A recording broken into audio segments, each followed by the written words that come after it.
You're listening to Adoptees On, the podcast where adoptees discuss the adoption experience. I'm your host, Haley Radke, and this is a special episode in our healing series where I interview therapists who are also adoptees themselves so they know from personal experience what it feels like to be an adoptee. Today we tackle what are the psychological and emotional impacts of growing up in foster care, as well as multiple practical tools for working on different pieces of adoption trauma. This is another one you're going to want to listen to more than one time because there's so many great takeaways. Let's listen in.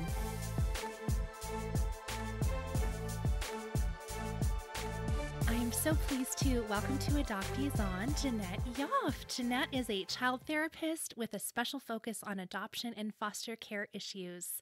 Welcome to the show, Jeanette. Thank you, Haley, for having me. It's great. Great to be here. So it's your first time on the show, and I'd love it if you would start the way I always ask my guests to. If you would just share a little bit of your story with us and how you came to your career path. Well, I was born in New York City, and I lived with my birth family for the first 15 months of my life. I then went into foster care. My mother had some mental illness at that time and needed to be hospitalized. And then I was in foster care for a duration of 6.5 years. And what happened was I was supposed to go back and live with my aunt, maternal aunt in Argentina, because my first mother is Argentinian, and it fell through the cracks. And so I remained in foster care for a while. For the New York City foster care system took some time to figure out what to do. And then I left that foster home and went to another home to be adopted. And so I was adopted at the age of 8 years old. And I have 2 siblings who were also adopted. And I had reunion with my biological brother, who was also adopted, but in a separate family. And we didn't even know. He was in the Bronx and I'm in New York. We didn't know each other growing up, so we got to know each other as adults. And I've also had reunion. I did find my birth mother 10 years ago, and I had reunion with her, which was amazing. And then I only recently had reunion with my birth father, and that was last year. And that's a whole nother story and a whole nother episode that we can talk about. Oh my goodness, yes. So you were in 2 separate foster homes, is that right? So like one foster home for a long period of time and then adopted in the second placement? Yes, correct. And so now you are a child therapist, and this is your specialty, is working with children that have been in foster care. And can you tell me a little bit about how you came to do that? Yes. I actually came from New York to Los Angeles to be an actress because I was very confused. I had an identity crisis. I didn't know who I was. So being an actress, it always gave me a script of what to do and what to say. But coming here, I started volunteering with an adoption support center in Los Angeles. And so I moved here, started volunteering at a group, and this little girl had come up to me, and she was so surprised to know that I was adopted too. And I just looked at her and I thought, well, this is odd. And I got down on my knee and I said to her, yes, I am adopted. And it was an extremely profound experience for me because I thought in that moment, wow, I need to do more about this. I need to be more involved in helping kids today recognize that, yeah, you're going to grow up and you're going to be okay. So that was what inspired me to go into psychology and study and have a focus on children, and especially in foster care and adoption. And I was compelled to do the work. And it also allowed me to do my own healing work and really focus on this piece so that I could be a resource and support to others who have also lived the experience. So it's been amazing. It's been an amazing journey. And I'm just so grateful, and I feel so blessed that I can do this work. And it's amazing. to be a healer and help people, and also be aware of my own process, Mm-hmm. because this is a lifelong process. But I think as an adoptee, you're so much more informed, you understand, and parents, when they hear from an adoptee the reality of their experience, they're more likely to understand and have greater compassion for their children. So when I see that happening, that's the work. So many of the guests I've talked to prior have been adopted as infants. And we sort of go from, hospital to the adoptive family. And we talk about all the issues that come up with that. There's a huge emotional impact, even when you were adopted right as an infant. And then foster care adds another layer onto that because, as you said, there was 2 different placements. You were with your original family for 15 months. And so there's different pieces of transition there as in your formative years.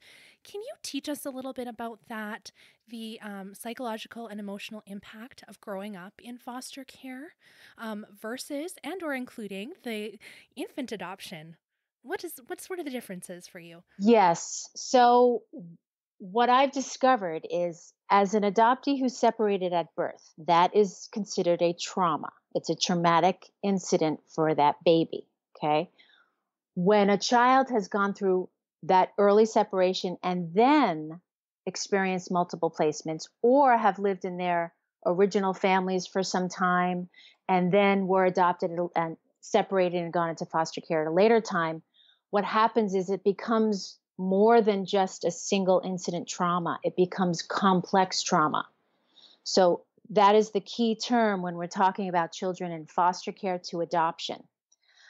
There is still that primal wound. However, it's much more complex because of the multiple placements, the multiple layers, the memories, the implicit early memories that are stored in the body. And then there's the explicit memories, what I remember about living with my family and what may have happened when I was there. So children in foster care are carrying so much in their bodies and in their memories. So complex trauma is the biggest piece to understand. Another piece for foster adoptees is we tend to self-blame and blame ourselves, that it was our fault that these things happened. And that's because a child's brain is egotistic. They believe everything happens because it's within their power. Right. Totally normal. However, what I found working with foster adoptees is they wear it like it's a condition, like I'm adopted or I'm in foster care and there's something wrong about them. And what's hard is they cannot separate themselves from their experience. So they have difficulty with this condition that there's something wrong about them, that they were responsible and they should have fixed it. So what can happen is shame can develop, which is very difficult for a child to understand. So there's a technique that I'm going to teach you later on. If you feel that you have experienced pervasive shame, because you'll find that you're very hard on yourself. You can't, when you make a mistake, you feel like the mistake. When there's a problem, you're the problem. You take things very, very personally. So that's a piece for foster youth. So we need to learn how to let go, separate, and see our experience with objectivity so we can make sense of it, learn from it, and work through it. There's another piece that is important to understand, is that because foster youth have had multiple transitions, they've had multiple relationships. So they have difficulty with attachments. And especially if there's been abuse, neglect, there's been trust that has been broken, there's attachment trauma. So it's so difficult to be able to have a new relationship, feel safe in a relationship, trust that relationship, because the blueprint, what's been stored in that memory, in the mind and the body, will become the blueprint of relationships for the rest of their lives, unless deemed otherwise. And a lot of the work that I do is attachment focused family therapy. I'm very much working on the attachment, repairing the attachment, and allowing children to feel safe in a relationship again.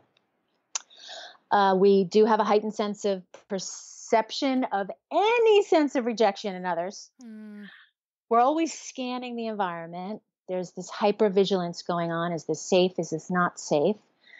And there are the 7 nonverbal um, cues, which are very important to recognize.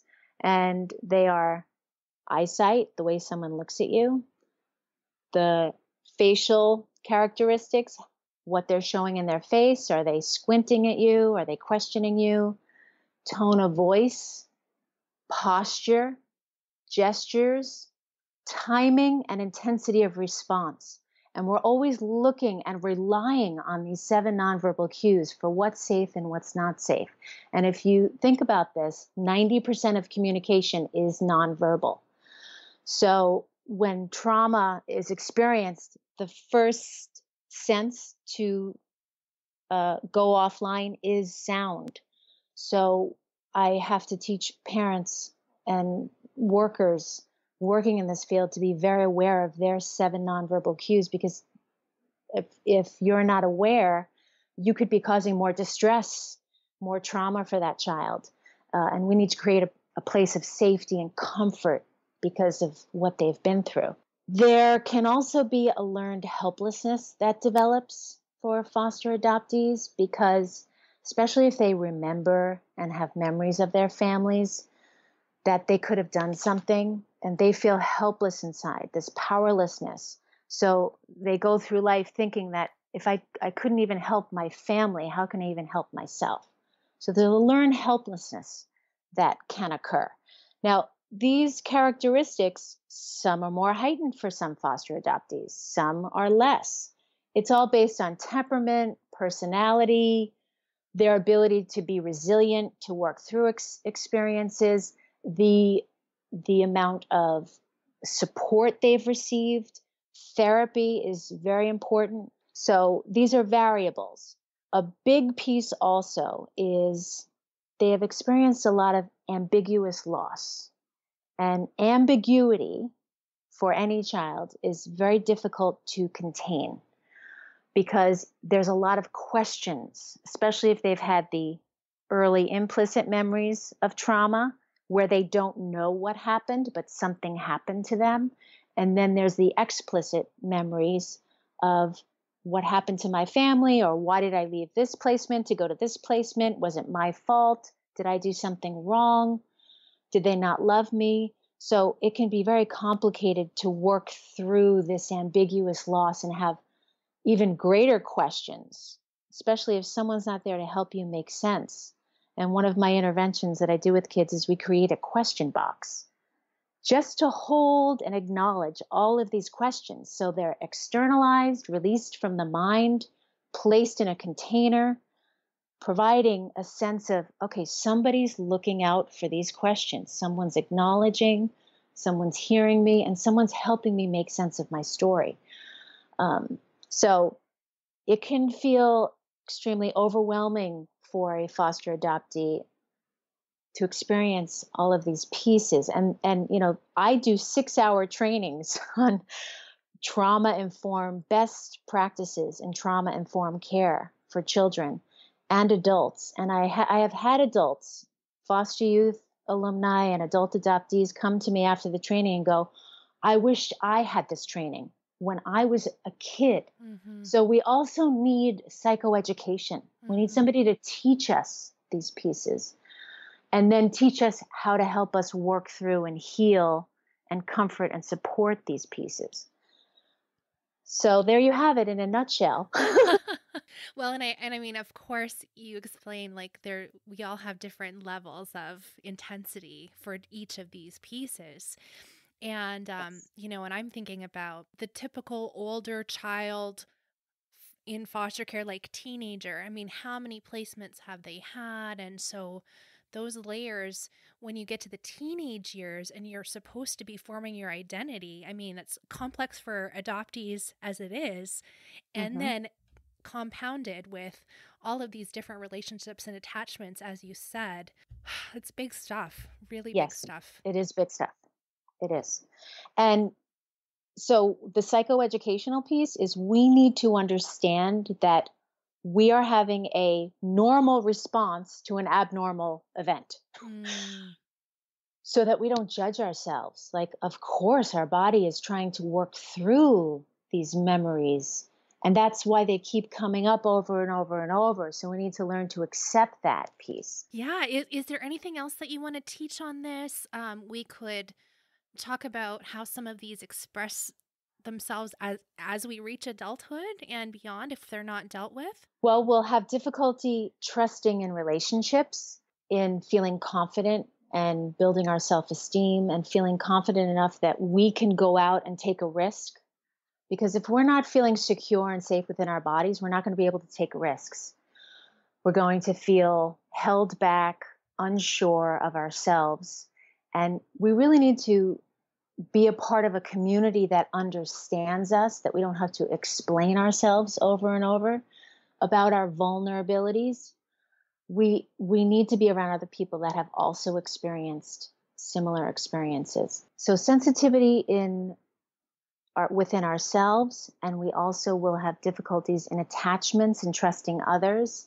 It's really learning how to manage all of these pieces and have a daily practice. You must honor what you've experienced and see it for what it is.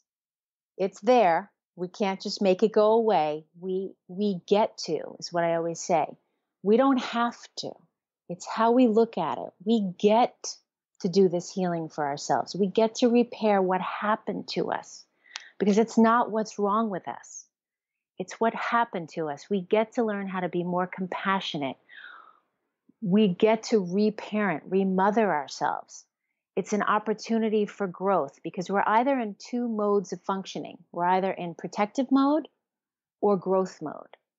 And we get to decide which one we want to move towards. But we also do need to have a community that understands us and supports us in our growth. We do need to be with an adoption or foster care competent therapist because they may say they understand the experience, but they do not. Okay? So I teach county social workers, Department of Mental Health therapists here in Los Angeles to be adoption and foster care competent because you're dealing with complex trauma. I also suggest to adult foster youth alumni and adult adoptees to go to trainings, read books on adoption, read Coming Home to Self by Nancy Verrier. Really get to know these pieces and parts of you. It's not all of you. There's pieces and parts of you that need to be explored and examined. And when you find that person that you feel that you can open up to, that you feel safe with, the first thing that's going to happen is you're going to tap into that primal wound. And I remember the day that I did it. And I was probably about 21 and I was in therapy. And I could feel this abyss like coming up from inside of me. And I allowed myself, because I felt safe enough with my therapist, to go there. And I just cried and I cried. And it was like a well of tears. And I tell kids that I work with, we're going to cry buckets. And you know what? When we do that, we're going to feel better. It's not going to completely go away. I am real with kids and adults. It's not going to go away. However, the way you can see if you're working through your primal wound is it will decrease in intensity, frequency, and duration. It won't be as intense. So really see it as an investment in yourself, because the more you go in there, the less it actually will become. And you'll be able to tolerate it more and manage it more, because that is the condition. Not having been adopted or having been in foster care. The condition is learning how to manage these psychological and emotional effects of having lived this experience. That's the condition. I'm all about helping us see things differently. So, because when we can see things differently, change our perception, we can start to trust and go down the road of healing. Yeah, that's so powerful. Shifting our mindset to one of healing. And what are we going to do about it? Right? Oh my Yes, gosh. yes. That's so important. Okay. So you had mentioned that you were going to share a couple of tools with us. You mentioned a shame technique. Can you go into that? What do you mean by that? And maybe before you do, just one more, just addressing the difference between guilt and shame, because a lot of people say they feel guilty. But if you could explain that, that would be helpful, I think. Yes, this is something I have to explain a lot. Okay, so shame, it's like, and this is how I explain it, shame is like a bubble that surrounds you. And in the bubble, you see a mirror, and all you see is your bad self. You see your deficiencies, you see you're not worthy, you see you're unlovable. There's something wrong about you, okay? So because it's a bubble, you cannot see past the bubble, okay? People who experience pervasive shame, who live with this feeling that when someone points out to them a mistake, they can't separate themselves from the mistake. It's all enmeshed in one. When you point out my mistake, I feel in that bubble, I'm the mistake. Mhm. Okay. Shame will impede the development of guilt because guilt is feeling sorry and acknowledging the other person. You're not only looking at yourself. So that's why it's very difficult for people who experience shame. It's very difficult for them to apologize and take responsibility. And this is a common red flag that you're living in shame because you cannot go to that person and say, "I'm sorry," because what you're saying I'm sorry for is, "I'm sorry, I'm so bad. I'm sorry, I'm so wrong." And I know this because I lived it. And my mother would, "Oh, I'm going to teach you responsibility." And she would sit me on the stairs, "And you're going to go and apologize to your friend." And she would tell me to do this. And I would fight her to a T because she didn't understand what was going on with me. It wasn't that I couldn't take responsibility. You're asking me to go to that person and reaffirm how bad I feel about myself. And a lot of kids and adults who've experienced foster care have this piece. And so how we do this is, and the research shows people with pervasive shame have low levels of the ability to show remorse, take self responsibility. People with high levels of guilt have more empathy for others, are able to show more empathy. So, what we want to do is help the person separate themselves from their behavior. And so, there's a metaphor called the sandwich metaphor. And so, the bread on the bottom is the stroking.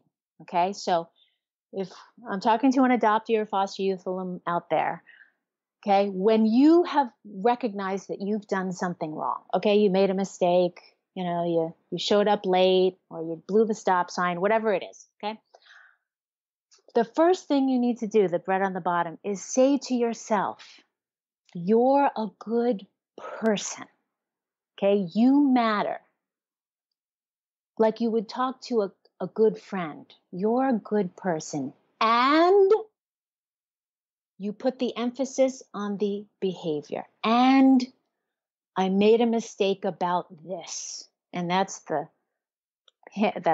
burger and the sandwich, that's the lettuce, the tomato.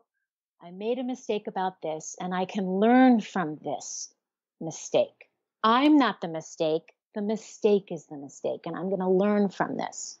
And then the piece of bread on the top is the "I love you, you're a good person, you matter, you're going to get through this." So again, stroking. And we need people around us, if you're married or have a spouse or a partner or boyfriend, that this is a vulnerability for you. If you're going to point something out to me that I've done wrong, can you just tell me first that I'm lovable? I Mm. love you. And honey, can you not leave the plates, hanging off the shelf because they broke today? Our new plates. I love you, honey. So the emphasis goes on the behavior. And most of the families that I've worked with, I had one family who said, Jeanette, that was the single most important piece you helped me understand. It shifted everything in my relationship with my child. Mm.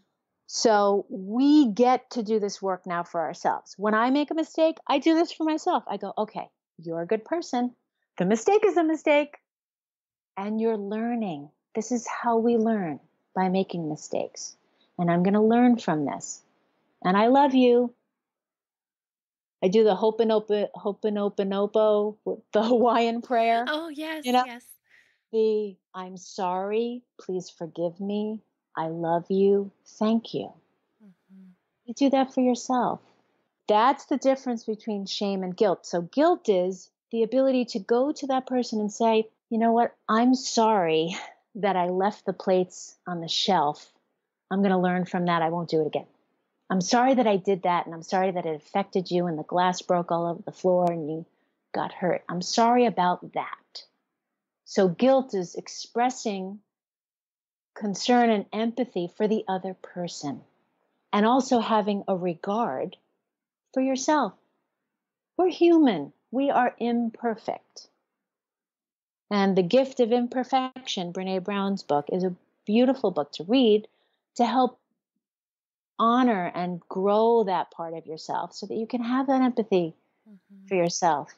And I think what happens with kids and adults with shame is they haven't had someone be empathetic towards them. You know, I cried a lot as a kid, and my mother would say, "Stop crying. What are you crying about?" And I've approached her as an adult and I said, "Mom, that wasn't helpful. What I really needed you to say is, honey, I'm so sorry. You're feeling so sorry about yourself. I know a lot happened to you, and I'm going to be here in your sorry and in your sorrow." And the parents get confused. They don't know how to read. And as adults, we don't know how to read our behaviors. We misinterpret our behaviors. And we get stuck in our behaviors. So, and I'm sure the listeners or some are going to identify and go, yes, that's me. So the tool is really doing that sandwich metaphor with yourself. You're a good person. We're all good people. All good people make mistakes. You're not the mistake. And you can learn from it. And that's how you grow. But be kind to yourself. That remothering, reparenting, because children who've been in foster care and adoption have a lot of unmet needs. So we get to meet these needs and reparent ourselves today. That's a very helpful exercise. Thank you. Is there anything else that you want to touch on before we wrap up, Jeanette? Yeah, I think there was one piece that is important, and that is I use an acronym called PACE. It's called Pace Yourself, and it actually comes from attachment theory, PACE. So you apply these attitudes towards yourself. So P stands for be playful. Okay? Be playful so we can lessen the harshness we have on ourselves. Do something fun. Go try something new. Go out of your comfort zone. Be playful. Laugh at yourself. Laughter releases stress. A is be accepting of yourself. You may not be accepting of the action you took or the mistake you made, but accept yourself, that you are doing the best that you can. We are all doing the best that we can at any given moment. I hope I'm doing the best that I can in this moment. Be curious. Be curious. Okay? Be curious about what you're feeling in your body. Trauma gets stored in the mind and the body. So it's through the body that we get to be what's called a sensory detective, because trauma gets stored through the five senses, and trauma also can get soothed through the five senses. So the five senses are sight, sound, smell, touch, and taste. So a sensory detective, you look and explore, okay, which sense is heightened for me, because that's my vulnerability, and I need to learn how to soothe that sense. So be curious. You ask yourself, where in my body am I feeling this? What does it look like? How can I help soothe this part of myself? What do I need to do with my hands? Do I need to just squeeze some Play-Doh, sand? What do I need to do? Do I need to drink some nice warm tea to soothe myself? Um, I use lavender all the time in my practice. I use it before I see a client. I use it with a client. Breathing, teaching myself to breathe and slow down. Okay.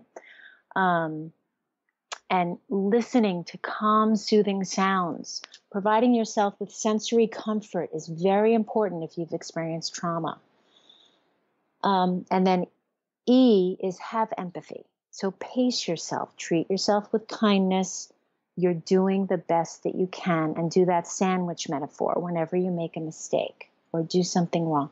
You're learning from it. You'll explore it and go deeper, and you can make a difference and make changes, small changes, because the way we change is in small doses.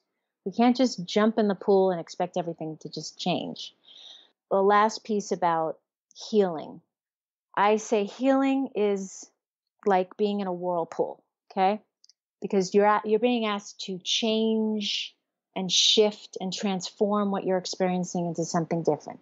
Well, if you think about a whirlpool, everybody's going in one direction for a long, long time, and then you're asked to turn around and go in the other direction.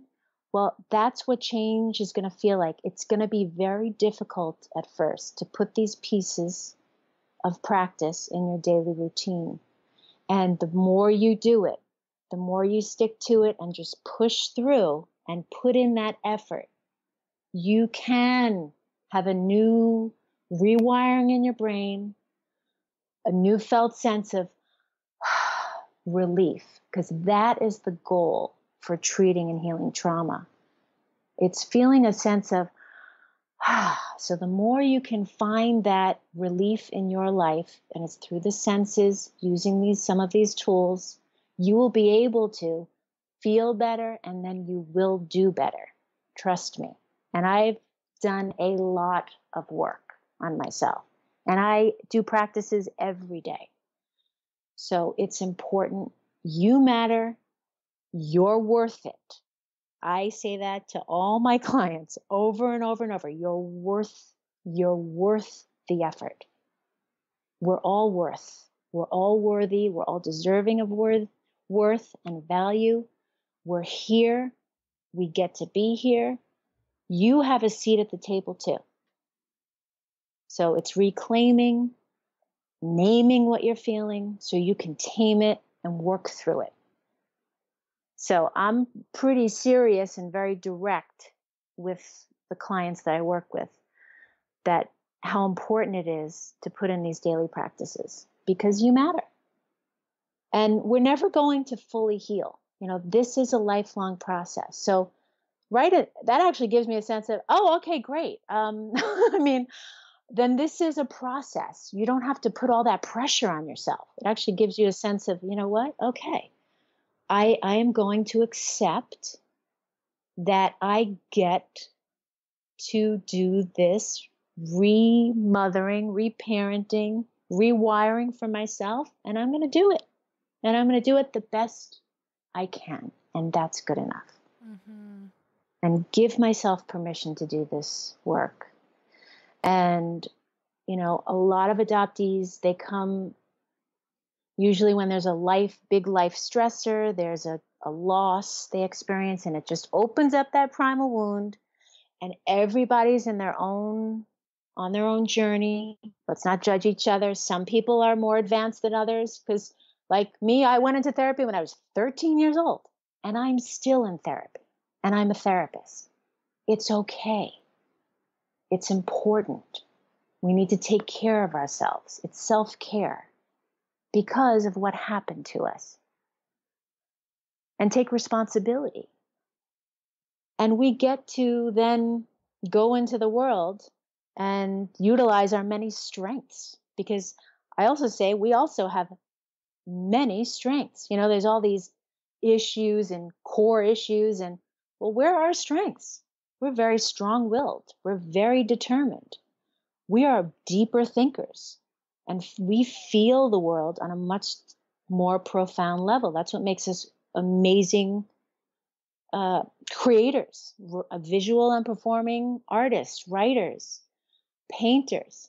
We can see things that other people don't see because we are very observant. And once we can tap into that strength, we actually can do things that we never thought or imagined we could. And so it's exciting. I always want to inspire adoptees, fellow adoptees, and foster youth alumni to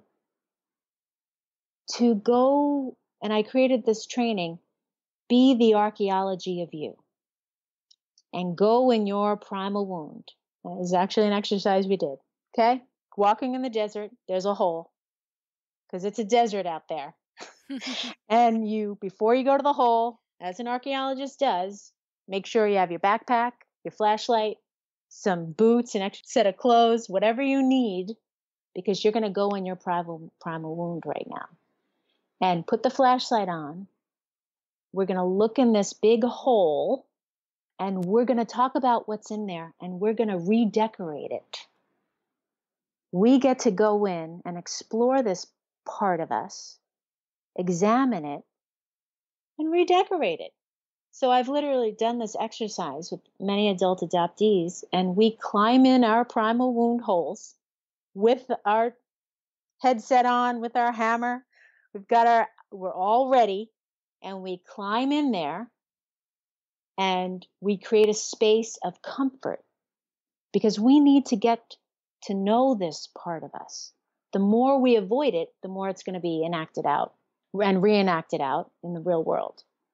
So going in there and listening, feeling, befriending this part, putting a picture on the wall, putting a floor on the bottom, and learning how to feel the bottom of it, because we can plant ourselves in there and examine it and be with it and know we're going to be okay.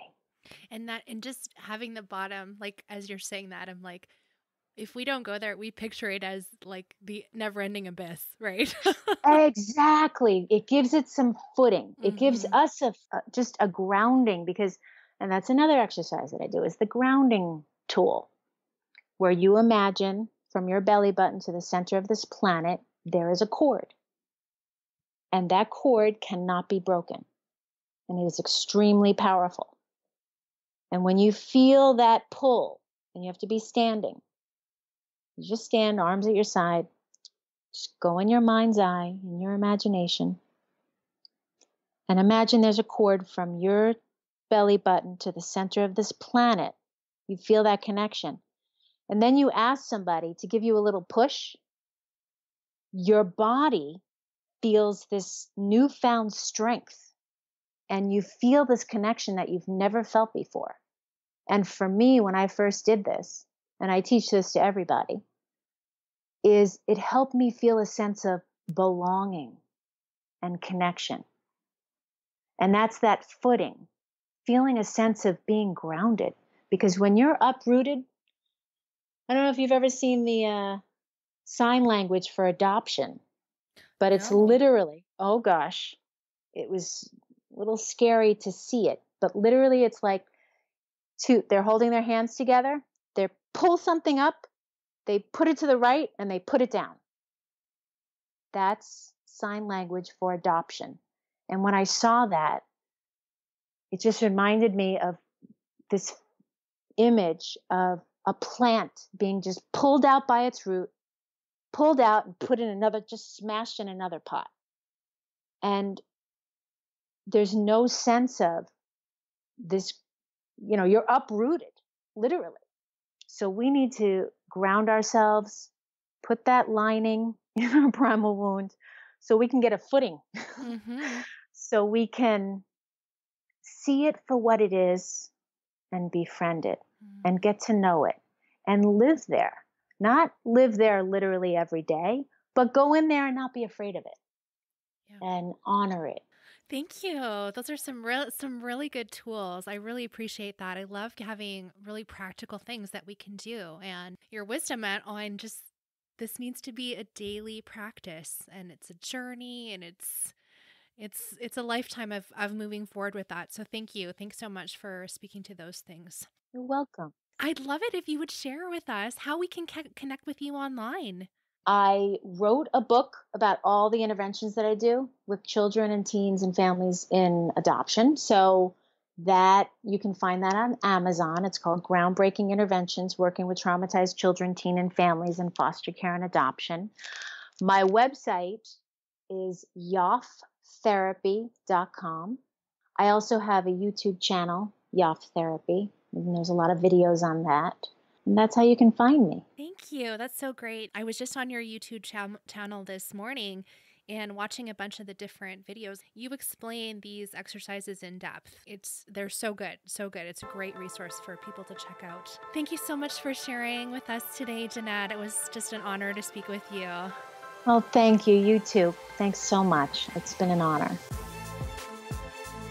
I've been on a bit of a break from the show, prepping and recording for season 4. So I want to give you a quick update on that. And I sent out my monthly newsletter last week where I revealed the theme of season 4 as chosen by my monthly supporters. Thank you guys. So if you're curious about what the theme is, you can go back and find the back catalog of my newsletters. There's 3, so it's not like a ton of things to go through. Adopteeson.com/about is my bio page, and I have a couple of links there to articles I've written, and there's also a link for the newsletter. And so if you click through on that one's got the back issues. So you can check back on the latest one to see what the theme is for season 4.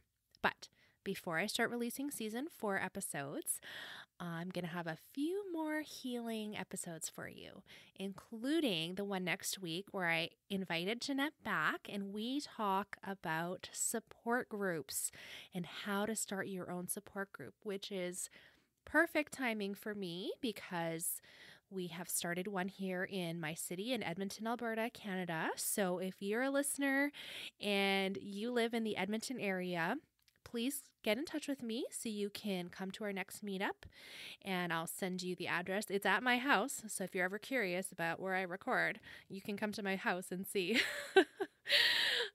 Anyway, tune in next week because you really want to hear what Jeanette has to say about starting your own support group.